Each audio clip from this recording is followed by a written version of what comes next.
Guys, I just recently installed a SmartXX LT OPX into this original Xbox. This chip is awesome. Let's take the cover off. Let's take a look inside. Let's see how the connections are on this killer chip. Stay tuned.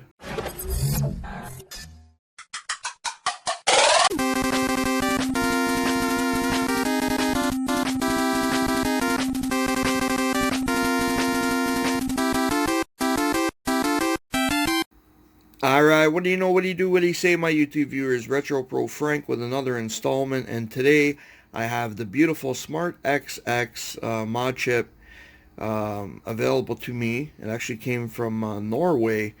A good buddy of mine in Norway sent it over to me. And yeah, he sent it over. It already had two of the BIOSes flashed. The original BIOS, like it says at the top, and where it says M8 Plus at the very bottom.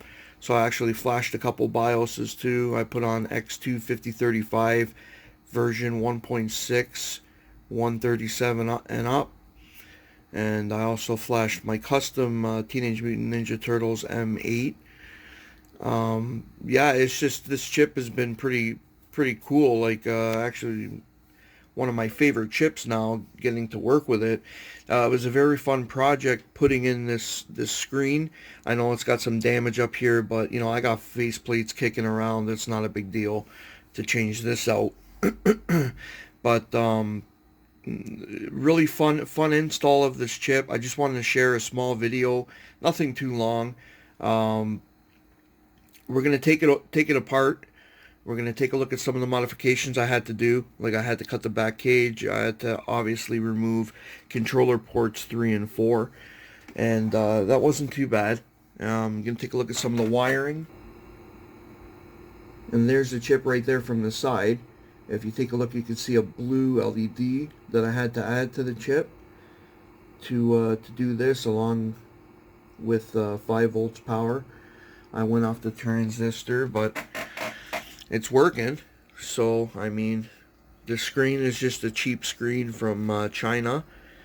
It's not one of those better crystal font screens. It's one of the cheaper ones. And you know, I just cut it out. You know, I hit it with the Dremel there a little bit by accident. But yeah. Anyway, let's crack her open and let's take a look.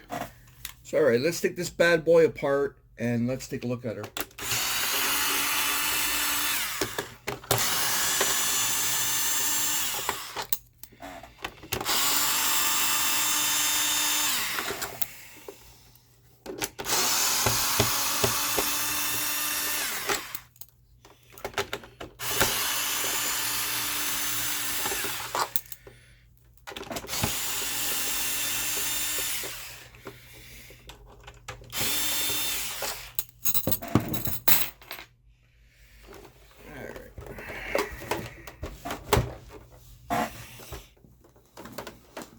Alright, let's pull this baby apart.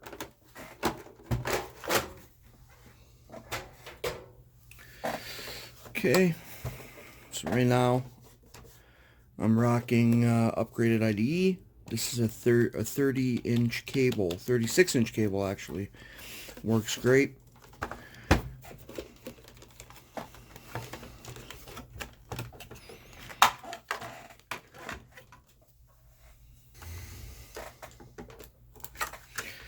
Let's get a look at this. We got the stock eye in there still. DVD player works great. So let me get this already. You can see the potentiometer sneaking through. I'll get a better shot in a sec. Just let me get rid of this DVD player. Okay, so you can pretty much see the connections that are done right here. Let's see if I can get a better shot of this. There you go. You can see the chip there. See how it's overhanging the actual bottom of the motherboard? Okay, so I have everything all hooked up and soldered there. It's actually pretty genius the way they had it sit out past the motherboard in order to solder. Okay, and you can see how the potentiometer is hooked up. This was just a temporary solution. Just went and picked up you know, just a cheap potentiometer so I can control the brightness of the screen, the actual contrast. Okay, I ended up getting the 5 volts off of that transistor right there. And so you don't actually see the chip up front. Now you can see I have the old IDE cable running underneath these wires here to the chip there. Okay, here's the inside. Here's the inside view of the LCD. Okay, I just removed all the shielding there. And let's see if I can get a nice close-up on the solder job. There you go, you can actually see the IDE where it starts. Okay, so I ended up just chiseling away at that. And the faceplate itself, so you can see on the faceplate here, I had to grind away some of this hard black plastic to allow this to get a little bit closer in the front. So I just had to grind down the inside lip over here, and I had to grind a little bit of the cage over there, and you can see how it sits. Now, the reason why I didn't go higher with this, you can say, well, why didn't you go higher with this, is because I went off these controller ports here. So I would just take off as bare minimum as I had to. For example, there's only like a 1/2 inch here. So right where it starts right here is the actual bottom of the port. So you can see how it shows the Microsoft here. What I could do is take this faceplate off, give it a good sanding, the entire plate, and spray paint it, either the whole system white or something like this. And I could fix any of this with like an epoxy, and just fill it in and fix it and sand down all these little logos and the Microsoft logo there, and it would look a hell of a lot nicer. And I might actually end up doing that because I do have a couple extra faceplates just kicking around. So that's not the hard part. The wiring, the hard part's all over. That was actually wasn't too bad at all. If you're going to use the old IDE wires, you might want to splice 2 of them together. And that's what I ended up doing so I can get the length just right. Yeah, but you know what, guys, I'm not happy about this video. I really want to take this motherboard completely out and show you the actual chip soldered directly to the board as well. Okay, just give me a sec. Just using this little Mickey Mouse drill. You know what, these are beautiful because they're not heavy and they don't like kill your wrist. Like, yeah, don't get me wrong, I got a nice Makita set that I use my 9 to 5, but for just around here doing these kind of things, you know, I think I bought this from Walmart for 10 bucks, like, and it came with a whole bunch of bits and stuff too. Like, how do you beat it, you know? So I just end up keeping my good tools where they're needed the most, and I just use these cheap little drills and stuff. Actually, this hasn't been charged in a while. Works pretty good. 15 bucks. Alright, so I'm pretty sure I got all the screws out now. Okay, so we're just going to lift back, pull it out. I'm not going to disconnect the screen and everything. I just want to show you, guys, how the chip actually is. So you can see it like this. Okay, and I was actually surprised because the screen itself gets 4 less connections, so yeah, and you can see the LED I had to put in here. Well, you don't even have to use that, but I thought it'd be cool to have it flashing blue on the side, but that only happens when you're in like the BIOS select mode. When you're actually in, it doesn't flash, doesn't make any kind of flashing or any kind of power pass through it at all. Here's the potentiometer here. Now this controls the contrast, okay? And you can see what I mean by, you know, that's pretty genius actually. They had it overhang just enough to solder in the side. Like, that's just perfect. And the connections for these are fairly simple, especially on a 1.6. I mean, if you ever used a rebuild board, this is pretty much the same thing. There's a couple little tacks there, a tack there, tack here, tack there. You just tack it in, and now you can just tack it in and you don't have to add any of this stuff here. But I figured, hey, I got the chip, I have the screen, might as well hook it up. And you know, I was lucky enough to find something online that some information on this, and some people helped me out with that as well. And so if you look in the description of the video, you're gonna see there's a download there for all the information I found on this chip. But yeah, this is one hell of a nice chip. It's got a nice flush mount style install that not only does it install the chip, but it's rebuilding the LPC, which is pretty cool too. So yeah, I just wanted to show you guys this.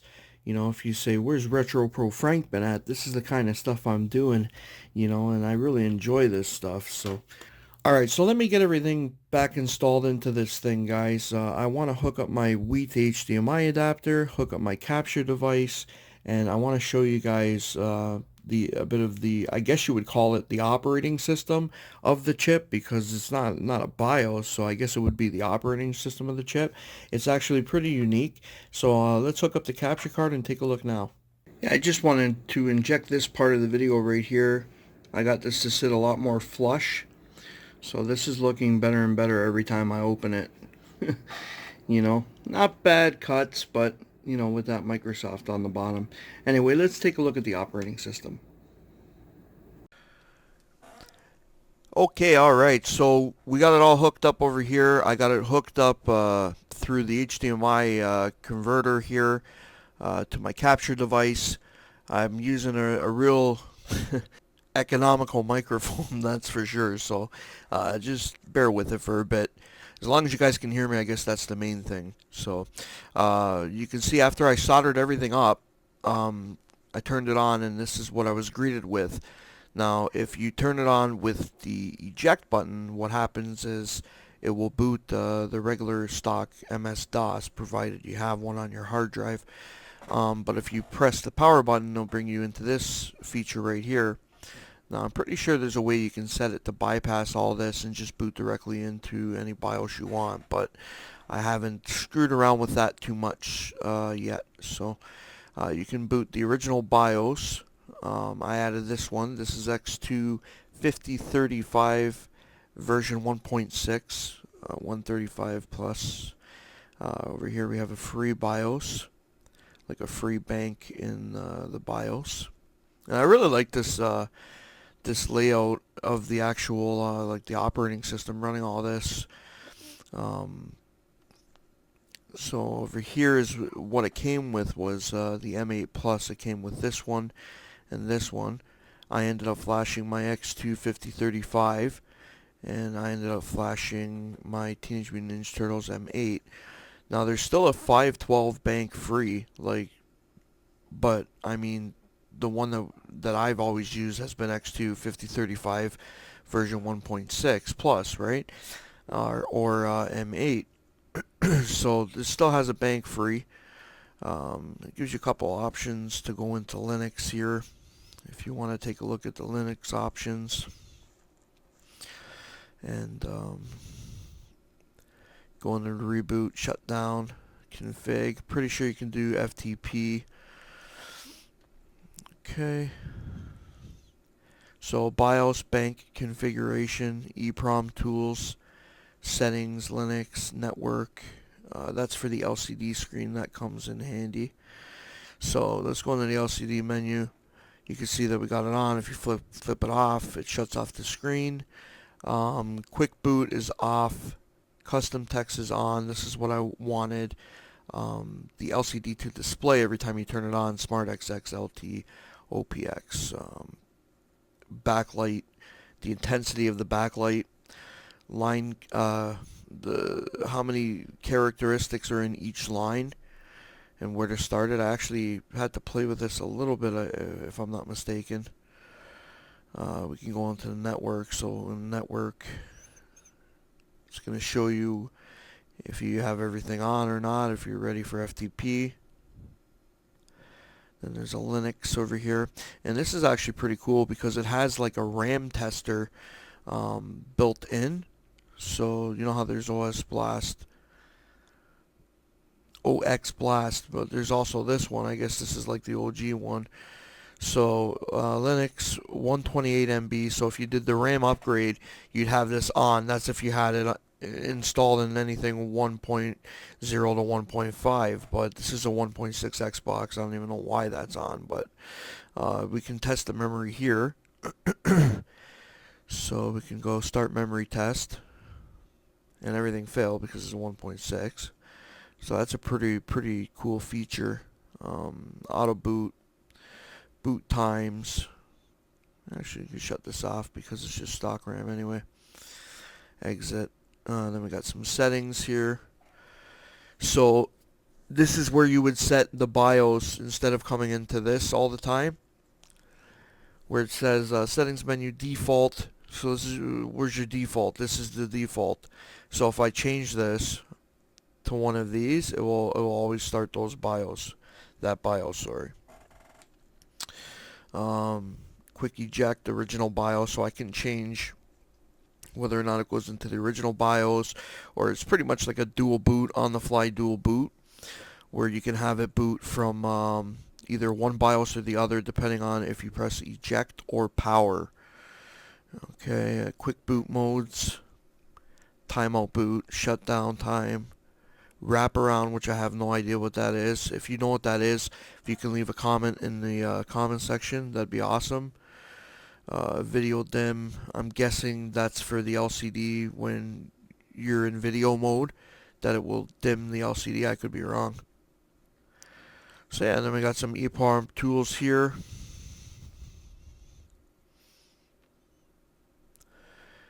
EEPROM diagnostic.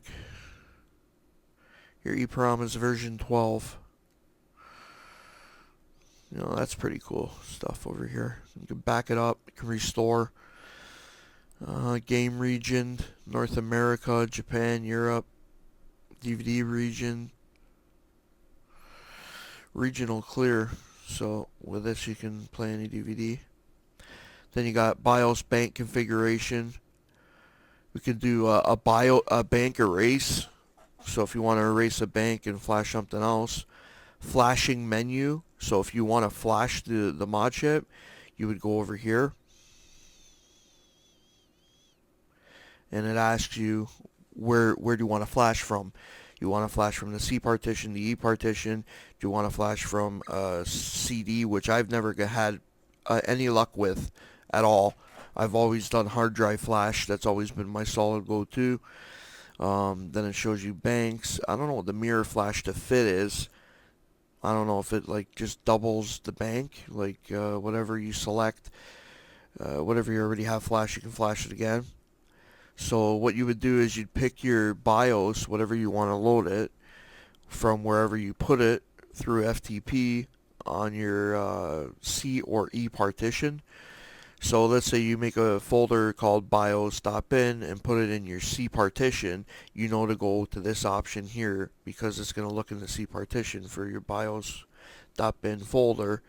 And then there's another partition available to E, and then open from CD-ROM. So yeah, it's pretty killer, man. And the way it flashes is pretty neat too. Like it's actually pretty quick. So you can do bank names. So let's say I wanted to relabel these. I can go in here and relabel everything. Well, that's pretty cool. Did you see that? Auto detect all names. Pretty cool. So yeah.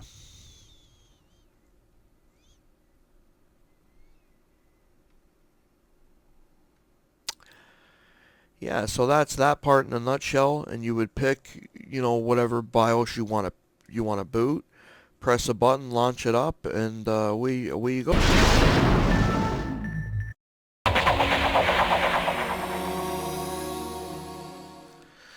See, and then I'm just launching XBMC for the LCD options, and I just want to show you guys. And we're running a full 1080i now. The video was a little stretched out earlier, but so if we go to systems here,